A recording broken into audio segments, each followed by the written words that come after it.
Richard, thank you for being on with me today. Hey, thank you, Leon. Good to see you. Good to see you too. How are you surviving the coronavirus quarantine? Like everybody else, it's Groundhog Day.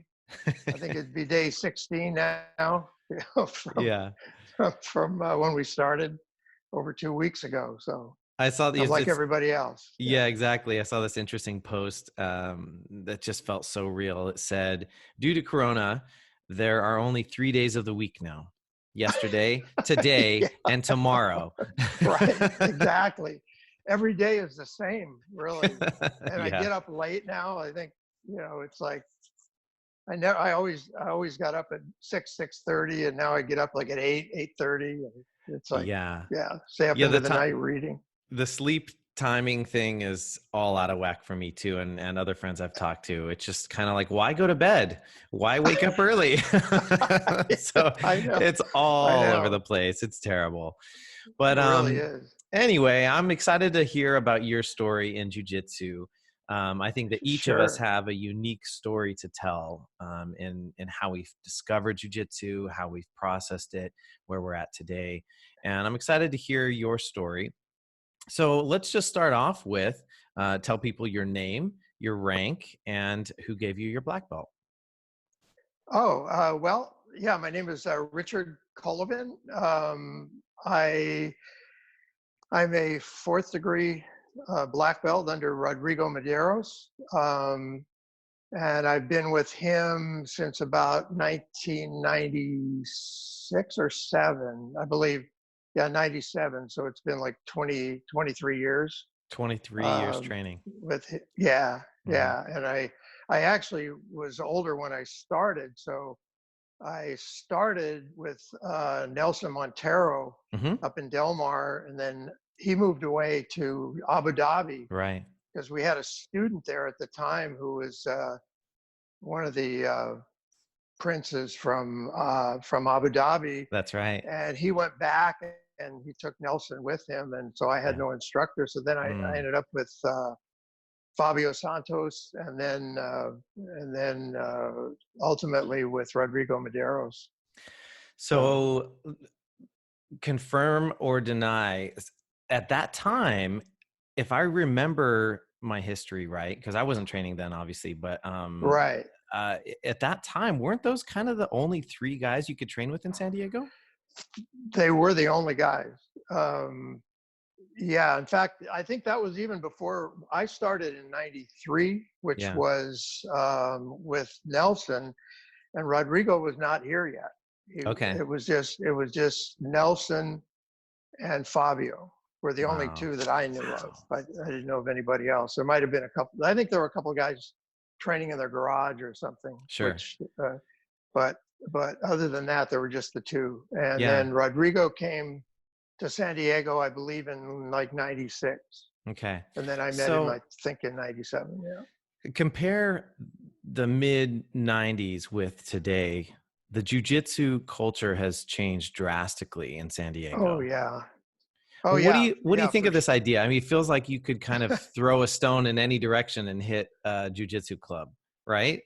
oh yeah. Yeah. Yeah. There's probably not a small town in anywhere around that doesn't have at least one, two, or three Yeah. studios somewhere. So yeah. What do you think about the growth of jujitsu specifically in San Diego? What kind of changes have you seen over the years? Well, I mean, obviously, other than the proliferation of so many Hmm.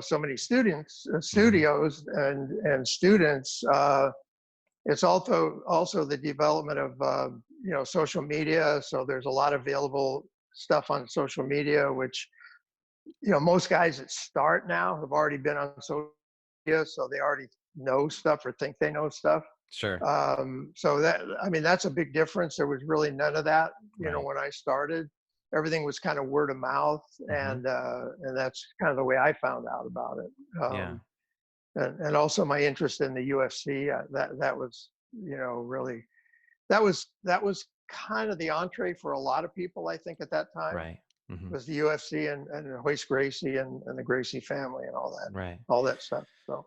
So you Yep. said you started training a little bit later in life. How old were you when you started I training? was 52 when I started. So 52. yeah, yeah. So 78 now. So yeah. That's So I amazing. was always the oldest guy by probably 15 years or so.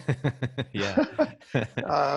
From the time I started, and that hasn't changed too much now. Sure. But So, yeah, so are you saying that you kind of discovered jujitsu through the UFC? And yeah. I had a buddy. I was working for the probation department at the time, and I had another buddy who worked for the gang unit,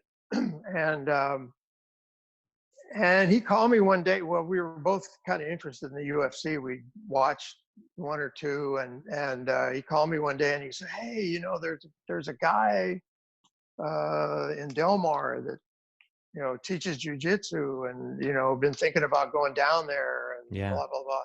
Anyway, so me and this other friend of mine ended up going down there to Nelson's, which was over by the racetrack at the Hmm. time, and I think there's a studio there now. Hmm. Michael Phelps, I think, is Oh yeah. the Hmm. instructor over there, Right. and anyway, so we just started, walked in the door and met Nelson, and started,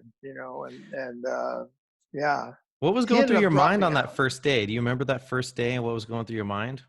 Yeah, well, at that time, the way that he did it, the way that Nelson did it was, you go in there and you meet him, and he go, you'd ask questions, and he'd go, "Well, do you want to?"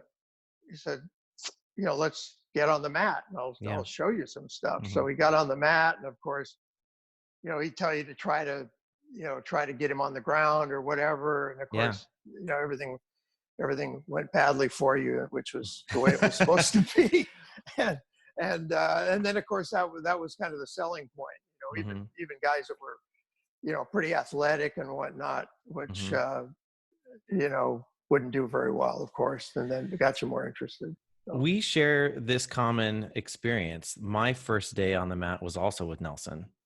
oh, And interesting. I remember I did the warm up with the class, and I wasn't really in shape at the time, but I wasn't like terribly out of shape. I was just not, conditioned. So I did the warm up. We're kind of running around the mat and doing our thing. And I felt like I was going to puke just from the warm up. Then Nelson Right. pulls me over to the side and he's like, okay, we're going to work together. And the class kind of went on and did their thing. And he just did a one-on-one with me. And he said, okay, here's what we're going to do.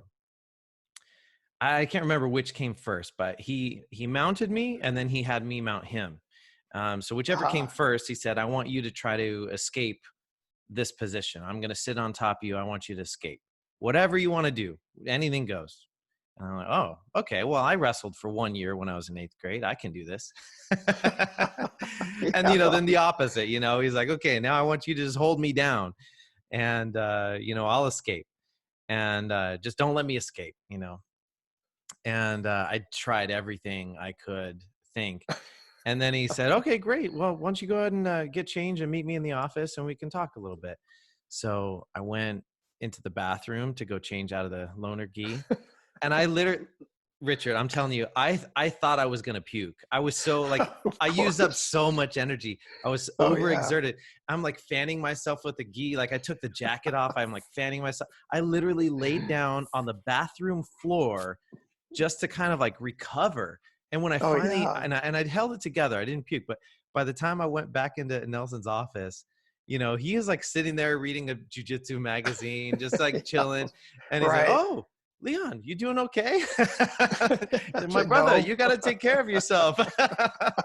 He could tell I was green. I think Oh he was like, yeah. this guy was just about to lose his lunch. But Oh God. that's interesting. So and Nelson was the first place you ever went.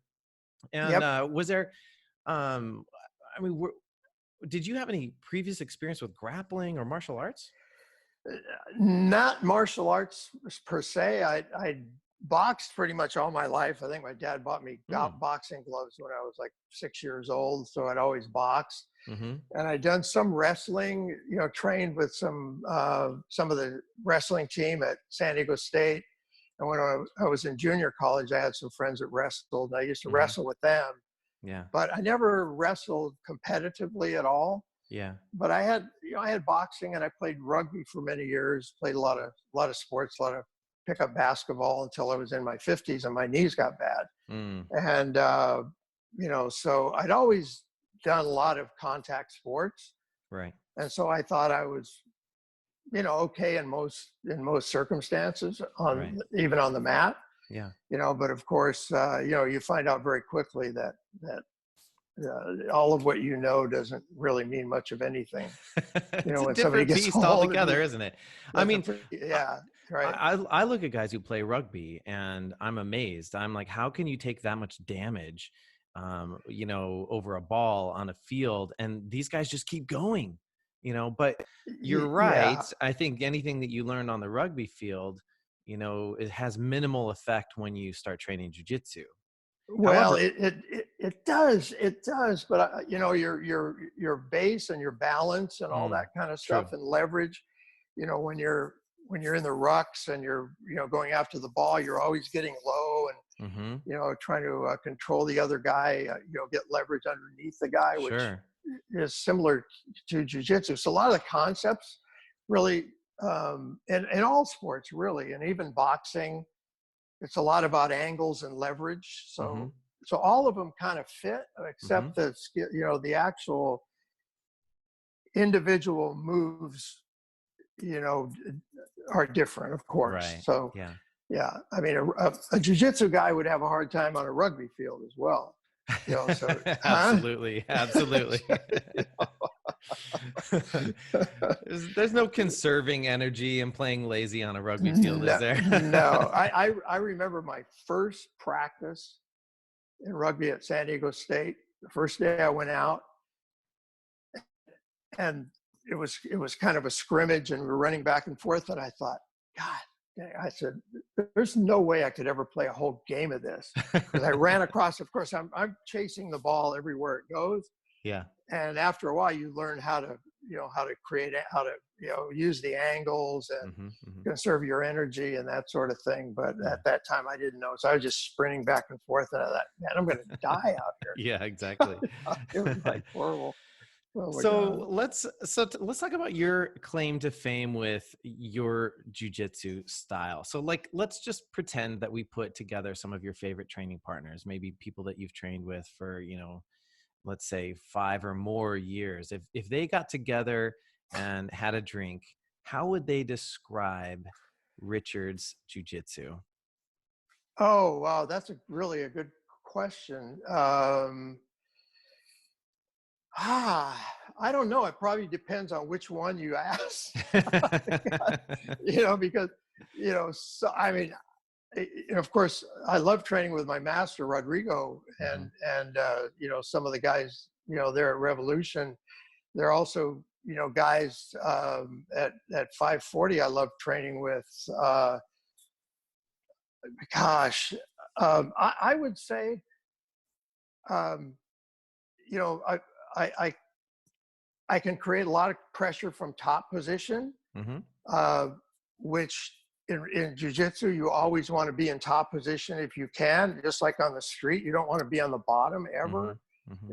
If you're in a street situation, or you're in a jujitsu match, you don't want to be on the bottom if you can help it. Hmm. But um, I'd say most guys would describe my game as a lot of half guard, a lot of creating discomfort from the bottom, Hmm.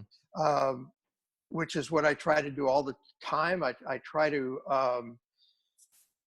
I'll give up the top position a lot because I've got bad knees, and so Hmm. a lot of injuries over all the years. Hmm. It's a much easier place for me to protect my knees Hmm. is from the bottom in half guard, Hmm. and then try to create sweeps and try to create pressure to make the guy move the way he doesn't want to move. Hmm.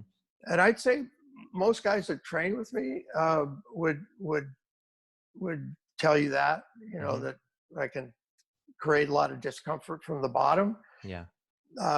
in order to get on top. And then once Hmm. I get on top, I don't want to ever be on the bottom again. Yeah, so, exactly. Yeah. that. But if you are, then you are. I mean, Hmm.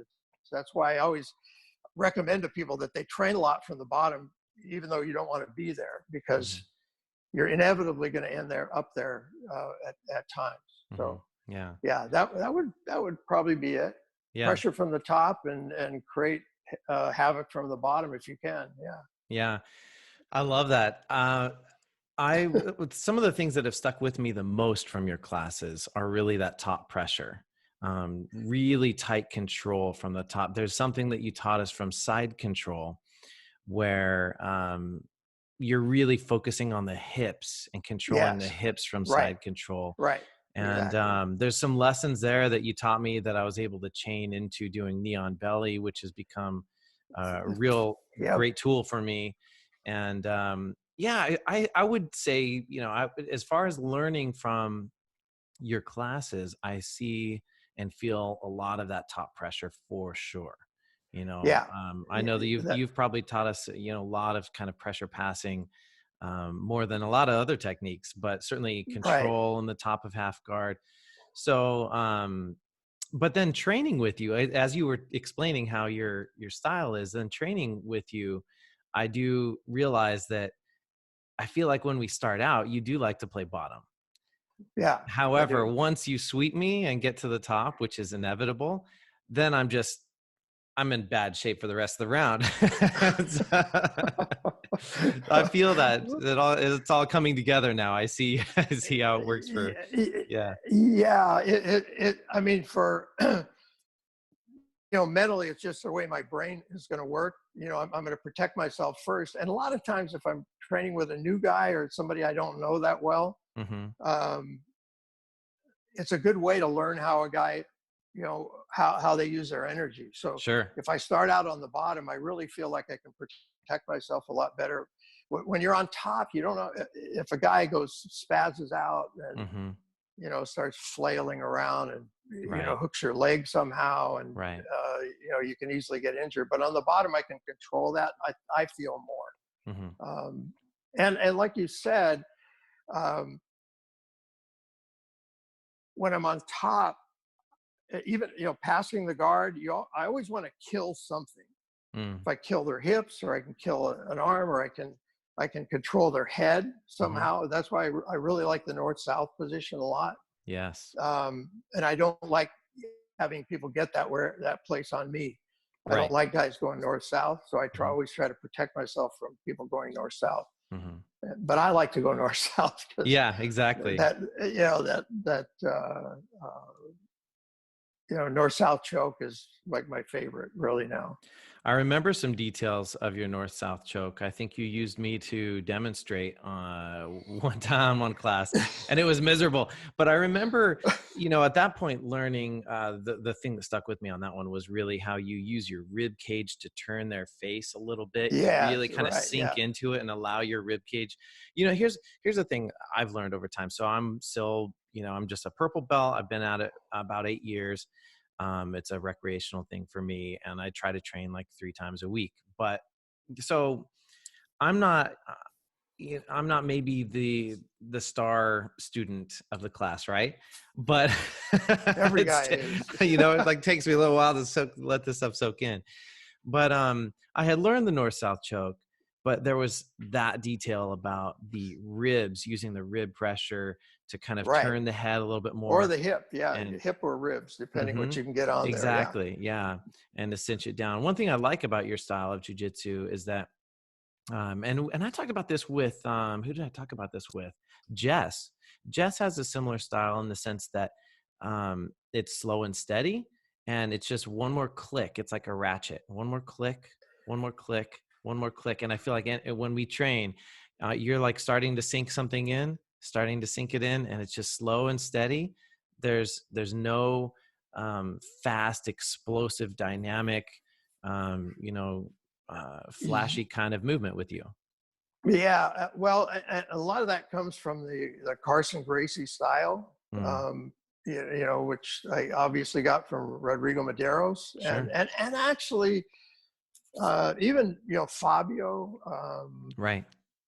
to a large degree. I mean, Mm-hmm. they're all about positioning, body Mm-hmm. position and maintaining position Right. over submission. Mm-hmm. So um, a lot of guys will go from a really good control position where they, where they're controlling the action, and then they explode into some submission that they Mm-hmm. see, Mm-hmm. but it may not have really been there, or the other person waiting for them to do that. But if you do it incrementally so that you maintain control the whole time, to me, it makes the submission Mm-hmm. much more inevitable, Yeah. um, Yeah. than, than the other, unless you're really quick and fast, which a lot of young guys are, but, Yeah. works for them for a while, but Yeah. it's not going to work forever.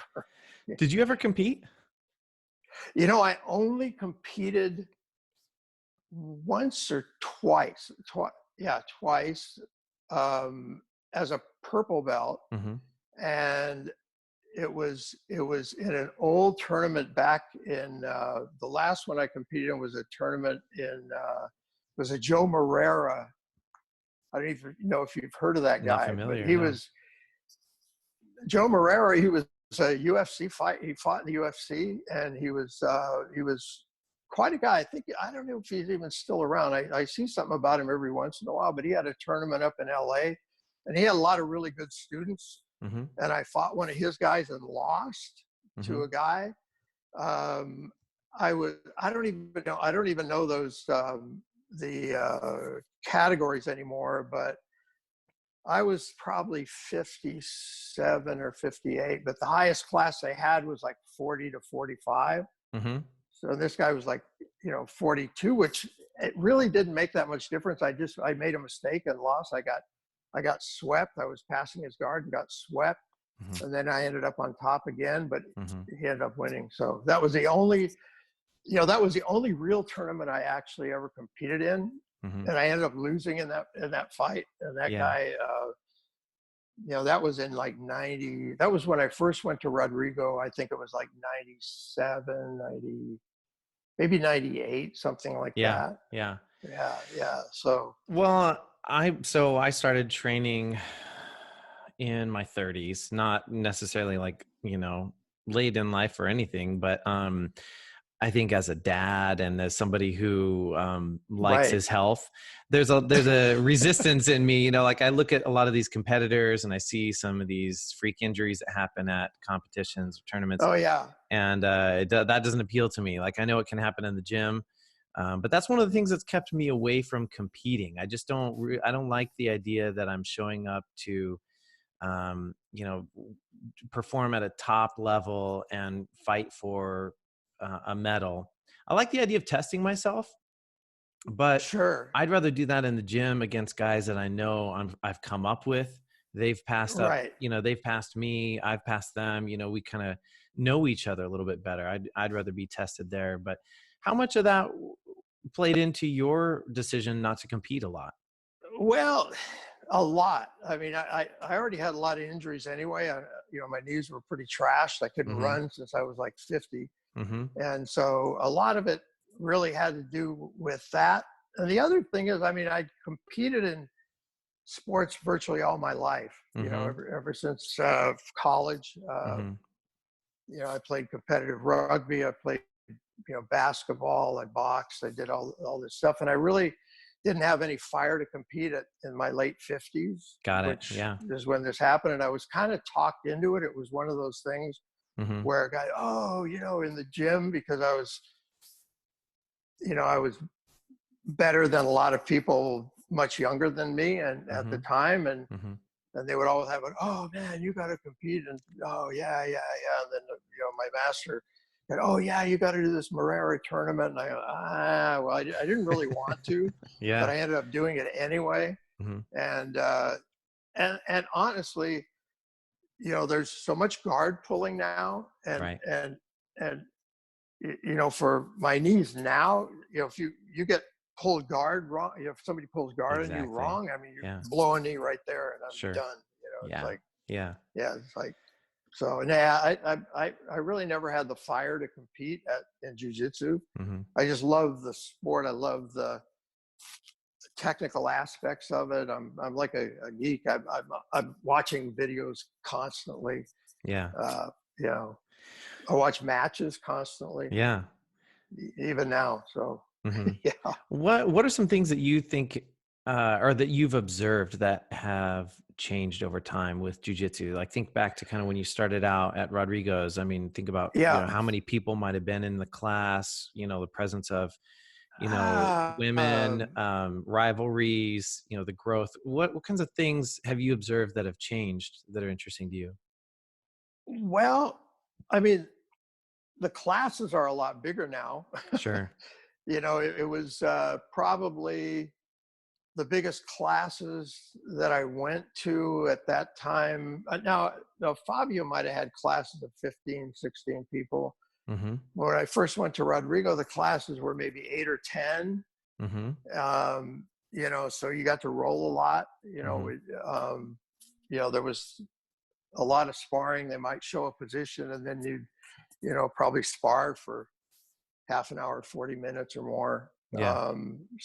There's that aspect of it. I mean, the technical aspects of it with a lot of use of the De La Hiva now, guys didn't use that as much then. It was more, straight pressure passing and mount, boom, Mhm. choke, Mhm. boom, armbar. I mean, it Mhm. was, um, there were guys that were really good at certain things that you didn't expect. Like if Mhm. a guy really knew a loop choke, there weren't Mhm. a lot of guys that did that. And I can remember when I first went to Rodrigo, there were two little guys about 150 pounds, that were both blue belts.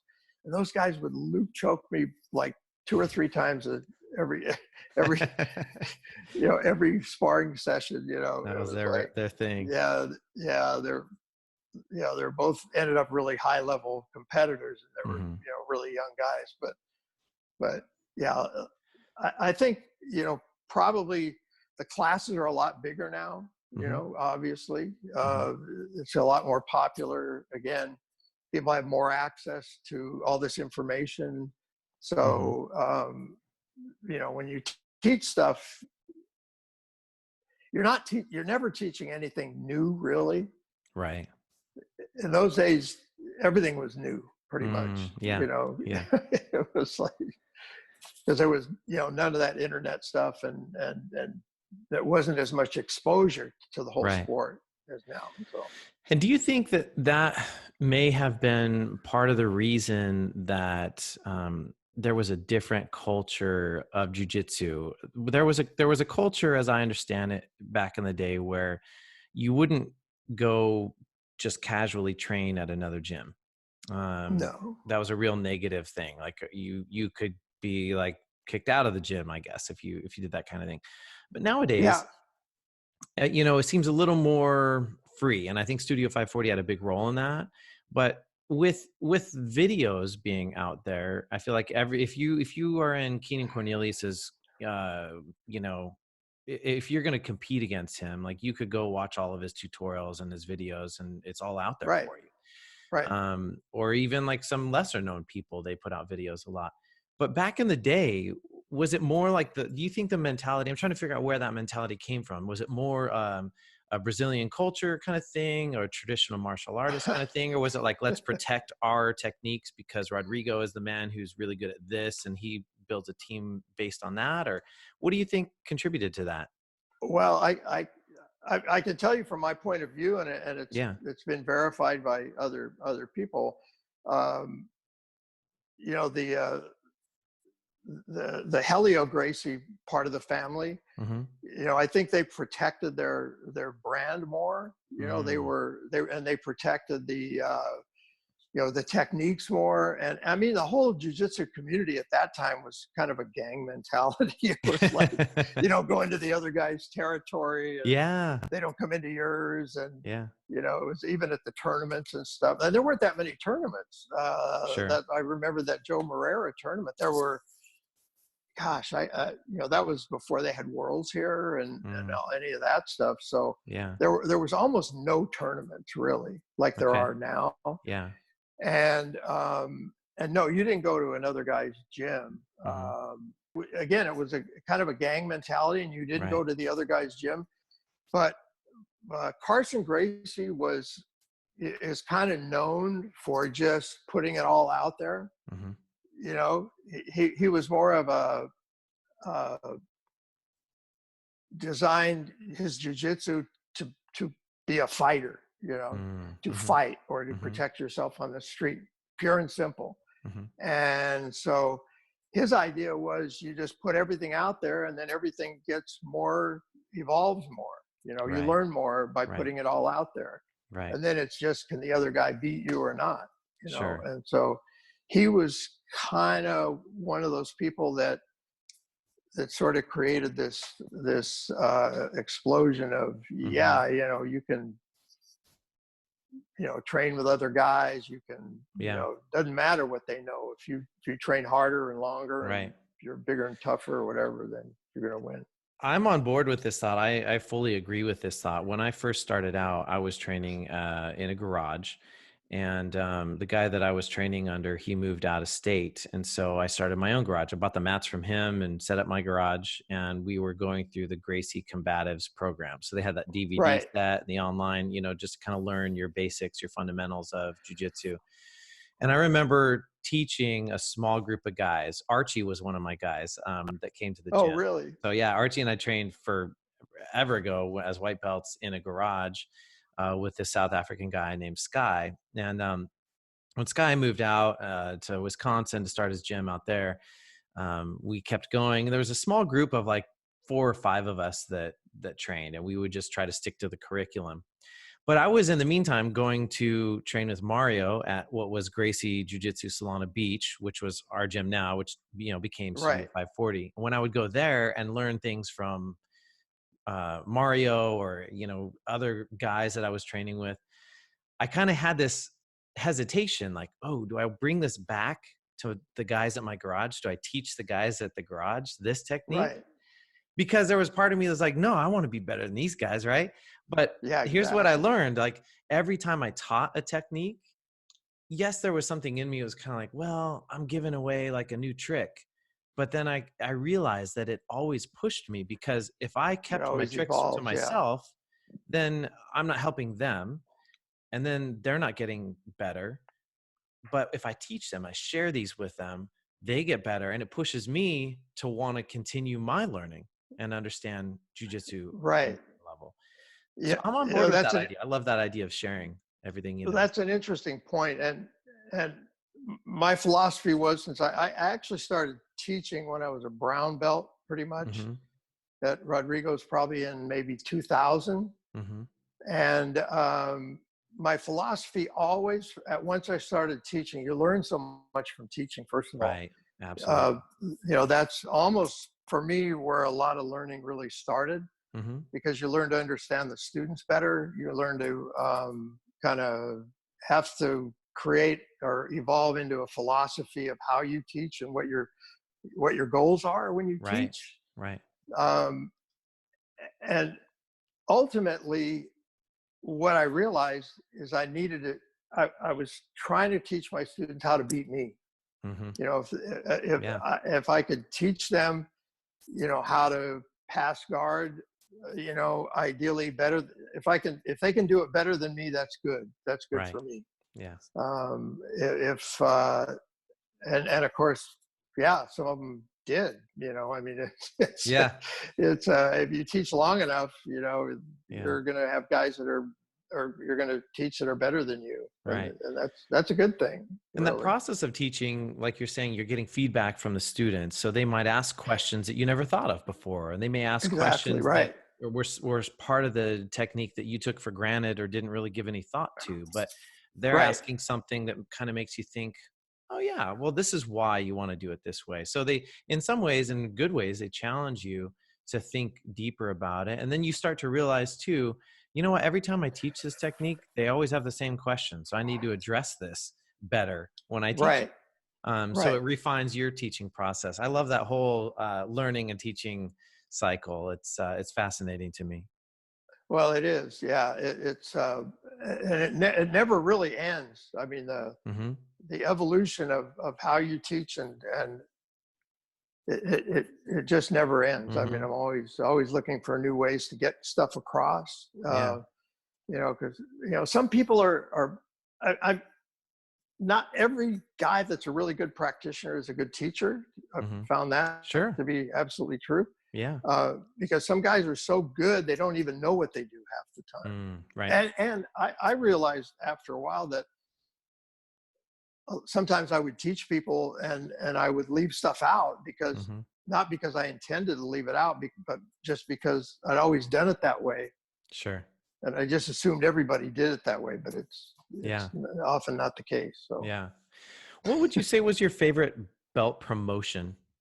oh my God, that's oh man, I honestly, um, I don't even know honestly. The belt almost, I mean, I almost never felt ready for any belt, really. Right. Hmm. I never really felt deserving of any belt. Right. And I always thought they were premature. Hmm. Um, Maybe I was better than I thought I was, but but I just never felt ready. I honestly most people have one. And if you talk to Rodrigo, his absolute favorite belt was purple belt. Mm. 100%. He Hmm. wanted, there's no question about it. Yeah. 100% purple Yeah. belt. Because he competed as a purple belt. He won a lot of world championships and so on as a purple belt. Yeah. And so those are memorable for him. But honestly, I don't remember really feeling deserving of any of the belts, to be Sure. honest with Hmm. you. So We had a yeah, conversation a while back that it really caught my attention. It was interesting. We talked about belt promotions and we talked about previous belts. And at some point you had mentioned that you never kept your previous belts. Once you got I promoted to didn't. purple, you didn't keep I your blue didn't. because that was not the belt that you were at anymore. And I thought that No, was a unique perspective. I hadn't heard anyone talk about that before. I don't. I don't have any of my belts. Yeah. I don't have So my original black belt. really? No. Yeah.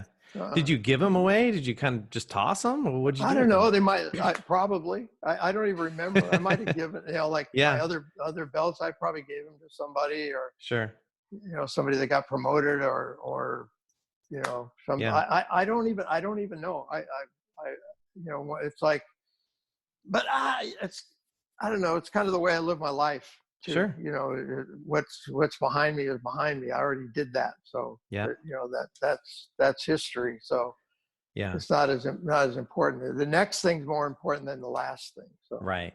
And it was really, it caught my attention because I happen to be kind of a sentimental guy. So like, yeah, yeah, when I got promoted to purple, I looked at my blue belt kind of like affectionately. I was like, oh, this is, it was cute. That's my blue belt. I'll keep that thing around. Because it's like, you kind of look back and go, ah, but yeah. when we had that conversation, I thought, yes, that makes so much sense. Like your blue belt, what are you ever going to do with your old blue belt?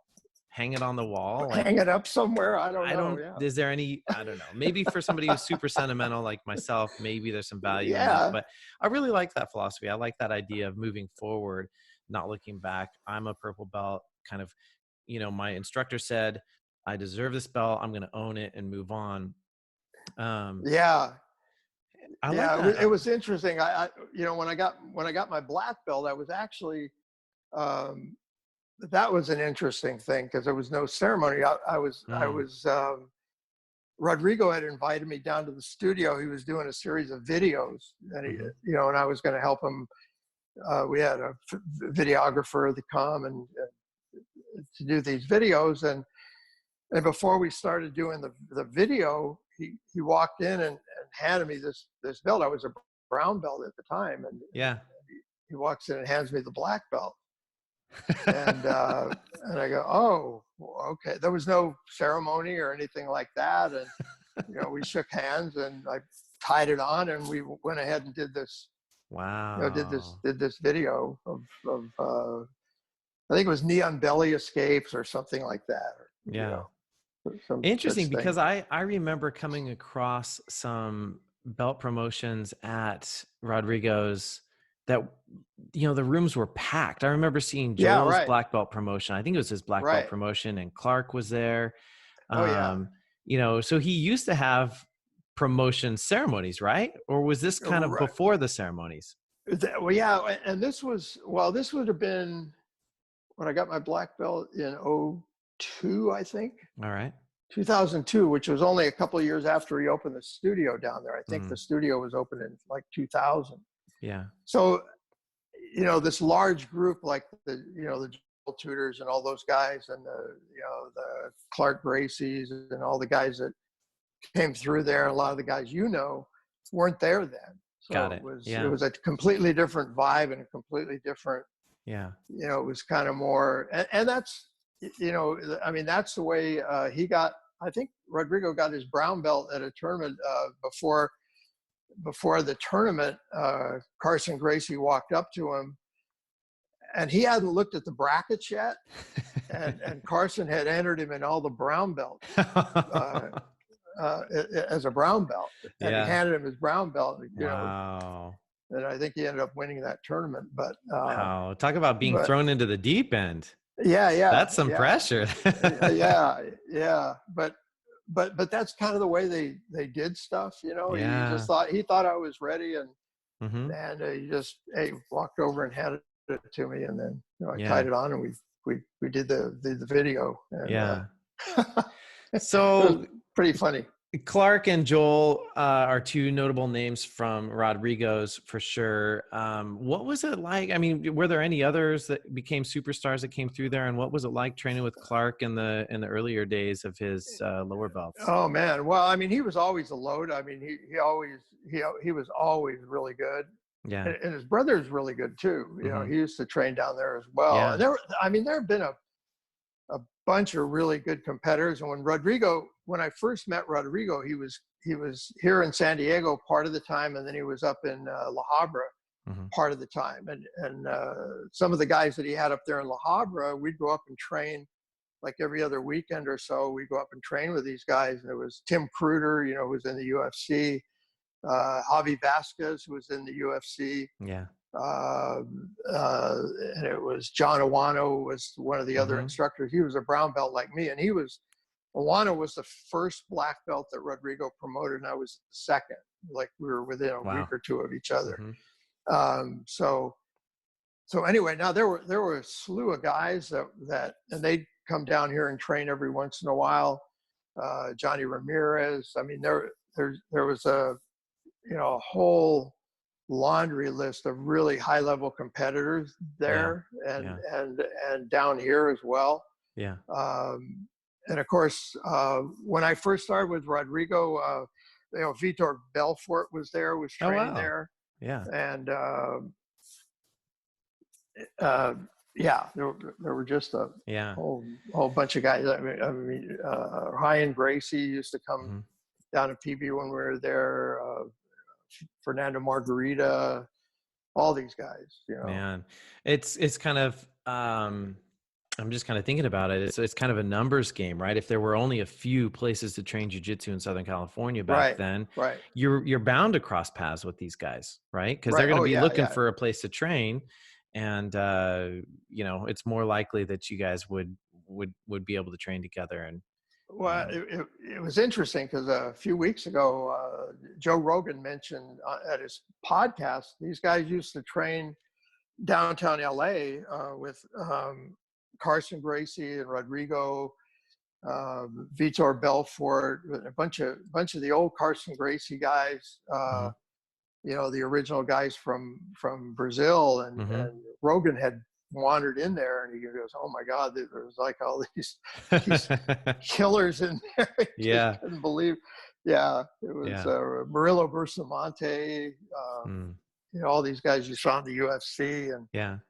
winning tournaments and all that stuff. They were So what pretty keeps you amazing. going with jiu-jitsu? I mean, there was something that switched in you that was like, no, I can't do these other sports because my knees. And then at some point, jiu-jitsu became a part of you, and you are motivated today to still train and stay Right. healthy Yeah. for it. What Right. keeps you going? Just it just. I try to do something every day that I love, and that's one of them. I just try to keep it built into my life in some way or another. I mean, the day's going to come where I can't teach anymore, but Mm. I'll still be involved some way. Yeah. but I mean, that's it. And Yeah. I love, I mean, really, for me, it's all about the students. You know, if a Mm, guy's ever been a student of mine, I consider him always a student. And mhm. even Joel and all these guys, Jerry, Andre, all these Yeah. guys that used to train, you know, down at Rodrigo's, Mhm. I still consider them students because I knew them when they first started. I knew Wow. Yeah. Joel when he first day he walked in as a white belt. Wow. Um, I knew, Jerry as a white belt. I knew Wow. all these guys that a lot of them but I've known them since they started, so they're always Mhm. students to me at Right. first, Yeah. and friends as well. Sure. But That's yeah, got to be very rewarding, I would think, to see yeah, somebody it go is. from white to black. Yeah, and if you had it. If you had anything to do with it, yeah, it's a proud day. You know, Yeah. it's I mean, it's not necessarily the belt. It's when you see them improving and maybe Yeah. using things that you might have taught them. That's the biggest thing, really. Right. More important than the belt. The belts, as you could tell, the belts aren't that important to me at all, Yeah. really. Yeah. It's more. I mean, there are guys that are hell on wheels that are white belts and blue belts and Mhm. stuff that Mhm. that that that uh, so it's not about the belts. It's about learning. It's about Mhm. taking what you learn and putting your spin on it. Mhm. And yeah, Yeah. yeah, yep, That's great. yeah, And so, man, I'm thinking there are a few people that I've seen start out at 540. They started out as yeah, white belts. Watch them become blue belts, and some now even purple belts. And I'm still very early in the process, but I can't imagine what it would be like to be a black belt and an instructor and watch someone walk in the door for the first day and then continue yeah. that path with them all the way through is so cool. And you're right, Right. there's still always going to be that evolution, that kind of constant learning. But that just seems very rewarding as somebody who loves to teach. Oh, it is. Yeah, it is. And I mean, there's nothing more rewarding than going in and even watching guys spar and see somebody use something that you might have taught them 2 weeks ago. Yeah. Yeah, that's probably the most fun of Yeah. anything, really. Yeah. Yeah. Uh, it's yeah, it's oh yeah, well that stuff does work. Yeah, okay. it's it's kind of a validation of Sure. I mean, you don't know because I mean every technique you teach, there may be two or three people. If say you got a class of 15, there might be two or three people in the class that will really use that. I mean, Hmm. for the others, it's something they kind of learned and maybe they like it or not, but you Hmm. never know. But Yeah. then there's those maybe one, two, three guys that take our girls that take the thing and they go, yeah, that really works for me. Yeah. Not everything works for everybody, for sure.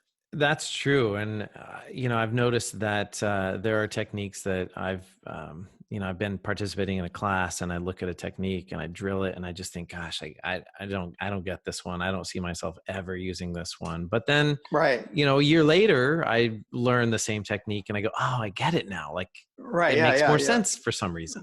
You're ready, yeah, for some Yeah. reason, or it Yeah. click. Yeah, I've had that happen numerous times. Yeah. Where um, one very specific one was a technique. It's a little Z guard grip that under the arm on the near side collar that that I learned from Higan Machado probably 8 or 10 years ago. Mm. But at the time he was showing this thing, it was only me and him and like three or four other guys, and he was showing this thing, and I thought he was doing all this stuff with it, and I thought I see that he's really good at this, Yeah. but I'd try it and I didn't really understand it. And then like 7 or 8 years later, just like a couple of years ago, I happened to use this thing, and all of a sudden I realized how you could use this very effectively, and Yeah. now I kind of teach it as a regular Yeah. part of my classes Yeah. because it's so valuable. But at the time you're going, Yeah. I don't think so. Yeah. It's not going to work How for did you me. cross paths with Hegan? Um, I've met him over the years, Hmm. and I always talk to him when I'm at tournaments and stuff. And then he came down when remember 858 Fight Shop over on Oh yeah. Yeah. Miramar Road. Yeah. Um, he came down there once to do a little seminar. There were just a few people, Wow. and he'd come down from LA, and I kind of knew him anyway, Yeah. because I'd see him at tournaments, and he was always kind of interested in me because I was like the oldest guy all the time at the Yeah. tournaments, and and so he'd always talk to me, and and so he came down, and it was just a few people. There were only, God, I'm trying to think, maybe 6, 7, 8 people there. Wow. Ended up at this little seminar, but Hmm. yeah, I always talk to him when I see him now, even now at tournaments and whatnot. But That's cool. yeah, he's a What a nice guy. contrast. I'm thinking when he came to Studio 540 for his seminar, and that kind of chapter of the Studio 540 history where we were having those seminars. I'm hearing you say that he came to this fight shop to do a seminar, and there were Yeah, only a few people there. And here we right. started Yeah, doing this yeah. thing at 540 where we're in an era where jujitsu's really popular, and everybody's got everybody's on social media and word gets around. But we had some packed seminars at 540, Yeah, and oh you were there yeah. for a lot of them. I was there for a lot of. I wasn't there for his for Oh some really? reason. I must have been. I must have been out of town or something. Yeah. But I was not there for Hegan's seminar. And Yeah. then of course my son trained with Hanato Magno up in who's part of that whole Machado family. Hmm. He's a cousin or something. And so I mean there's like 4 brothers, the Machado brothers, Jean-Jacques and Right. George and John. Anyway, they're Yeah. really a great bunch of people. But Yeah. yeah, he's an interesting guy. Yeah. But yeah, he's a funny dude.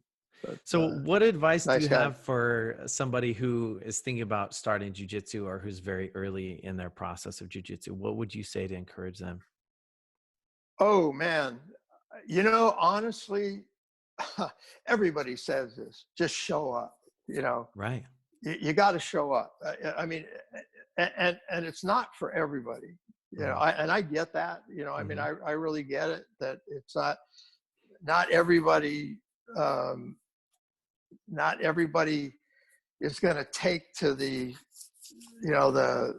close contact and Sure. the getting your face smashed and and yeah, just I mean honestly, just show up, partake of it the way you want. If you have if you really don't like the free sparring kind of stuff, Hmm. let your instructors know that.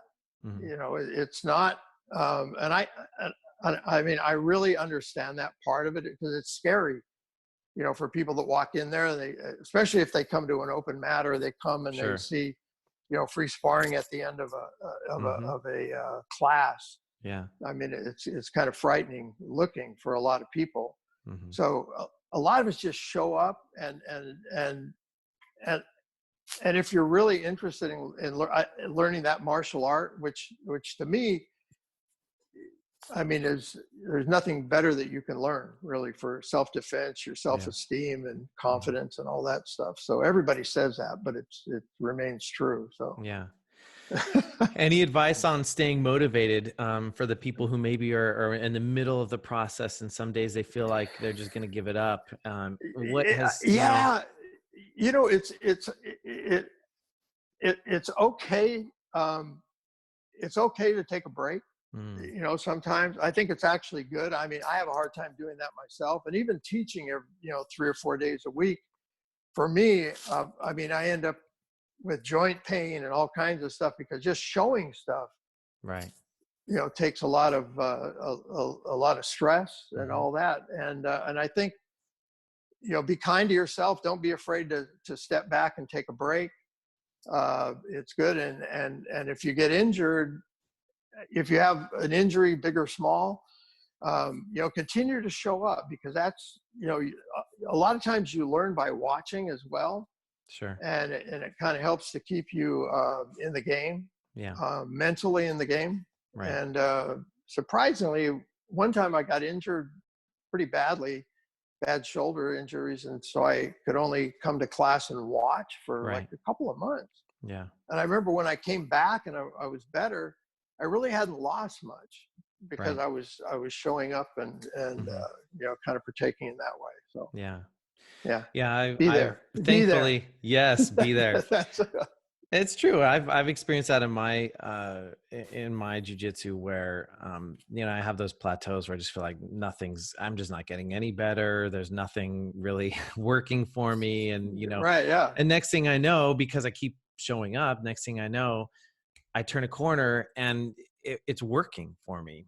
So I can attest right. to that. Just showing up, if you stop showing up, you're going to miss out on those moments when you really start to feel like things are clicking for you. Certainly taking a Yeah, break is good. And I love taking a break when my body is feeling pretty beat up, so that I can right, go back in and feel like I don't have to baby this knee or, watch this right. Yeah, shoulder or whatever. exactly. And it feels good to No, just, no. feel like yourself Yeah, again.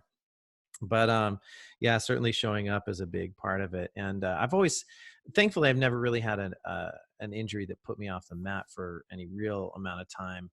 um, but I've always kind of thought, if I did, what would make sense for me is to continue going to class at my normal times, because right. Yeah, for me it's exactly. more about the Get your habit of schedule. showing up. Yeah, the Right. schedule thing. Yeah. Because I know myself, and I know that if I decide, well, I'm injured, I might as well just not go, I'm going to fill that time with other things and develop other habits. So I really like having my set schedule on Monday, Wednesday, Friday at noon.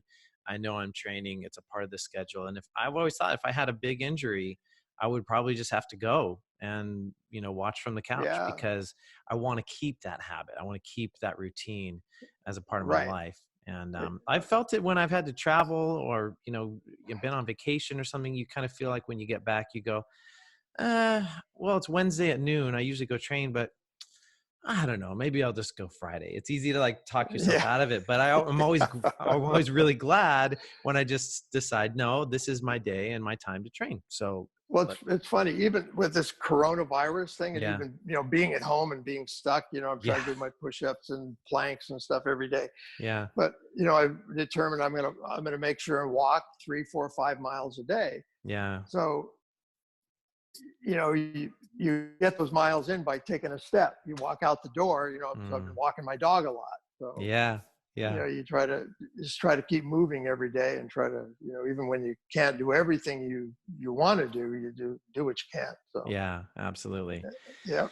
Well, Richard, it's been a pleasure talking with you. It's been a real pleasure to be one of your students, an honor to be one of your students. I think that you're a real treasure for Studio 540, and certainly for San Diego Jiu Jitsu. So thank you for all that you put into being a great instructor, all that you give your students.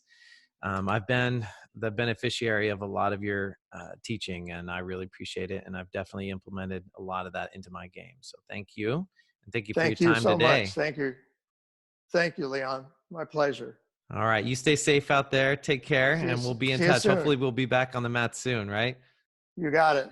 Thanks so much. All right. Bye Take bye. care.